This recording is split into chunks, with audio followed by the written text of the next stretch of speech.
தமிழகத்தில் ஜல்லிக்கட்டு நடத்த அனுமதிக்க வேண்டும் என்று பல்வேறு தரப்பினரும் போராட்டங்களை நடத்தி வருகின்றனர். திரை உலகத்தை சேர்ந்தவர்களும் ஜல்லிக்கட்டுக்கு ஆதரவாக குரல் கொடுத்து வருகின்றனர். இந்நிலையில் தமிழ் அமைப்புகளை சேர்ந்தவர்கள் அவனியாபுரம் மத்திய பேருந்து நிலையம் அருகே போராட்டத்தில் ஈடுபட்டனர். ஆர்ப்பாட்டத்தில் சிறிய அளவில் இருந்த போராட்டக்காரர்களின் எண்ணிக்கை நேரம் போக போக அதிகரித்தது.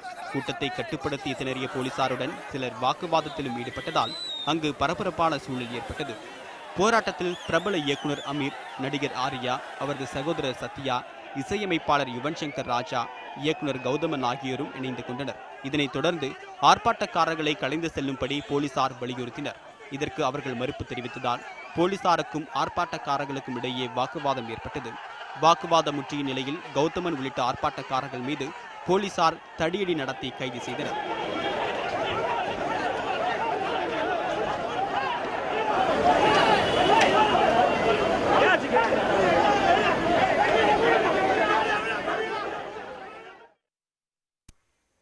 சென்னை ஆர்கே சாலையில் உள்ள மியூசிக் அகாடமியில் நடைபெற்று வரும் துக்ளக் ஆண்டு விழா கூட்டத்தில் நடிகர் ரஜினிகாந்த் பேசி வருகிறார். அதன் நேரடி காட்சிகளை இப்போது பார்க்கலாம். எனக்கு அமைஞ்ச ஆன்மீக குருக்கள் பற்றி நினைச்சு நான் பெருமைப்படுறேன். 2வது